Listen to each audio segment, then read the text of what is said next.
welcome you all to the DBK Library and to the Philosopher Gallery. Here I would like to speak out a great philosopher who is well known in our Christian religion. He is none other than Saint Augustine. Now let us see a great philosophy of Saint Augustine.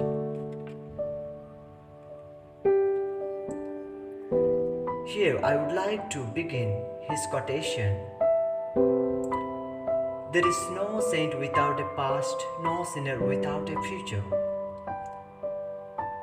So my dear friends, today I am going to present from all these aspects. They are Introduction to St. Augustine, the life and times of St. Augustine, parents' life, St. Augustine's impact on the society, his works, St. Augustine's philosophical contributions. They are skepticism, epistemology, illumination, problem of evil, for knowledge and freedom, city of God, and finally questions.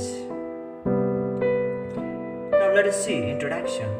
St. Augustine is considered to be the most signified Christian thinker after St. Paul, a man of such influence that as Time magazine has observed in each of the 16th century.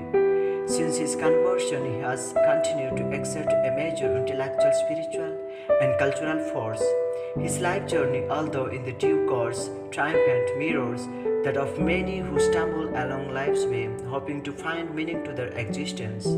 He develops his own approach to philosophy and theology, ultimately a person who understood what is his purpose of his life. Now let us see his time. St. Augustine was born in North Africa town of Tagaste, 13th November, the year of 354 AD. St. Augustine was a middle-class family in Tagaste. So my dear friends, let us see his mother's life, St. Monica. She was a pious mother. She was relentless in her hope. She had never had constant prayer for St. Augustine. She never lost her faith in God. Let us see his father, Parthicus. He was attached to wealth.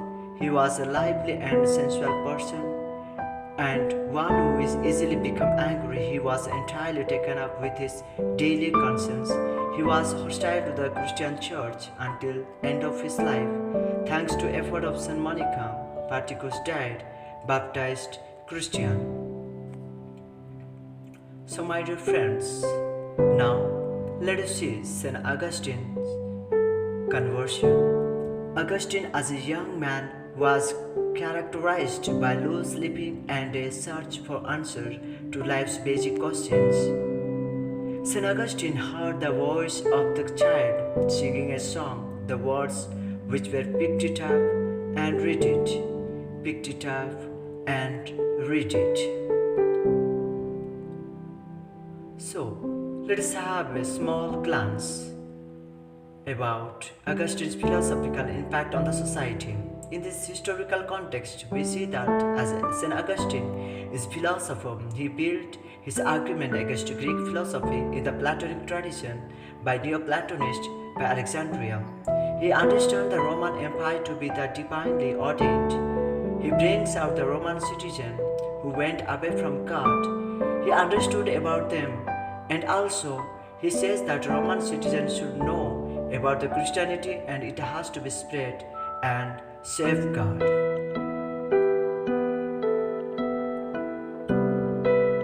Let us see his works against the academicians, the teacher, confession, the free choice of the will, the literal meaning of Genesis, the Trinity, city of God, retractions, the letters, scholarly critical edition of Augustine works.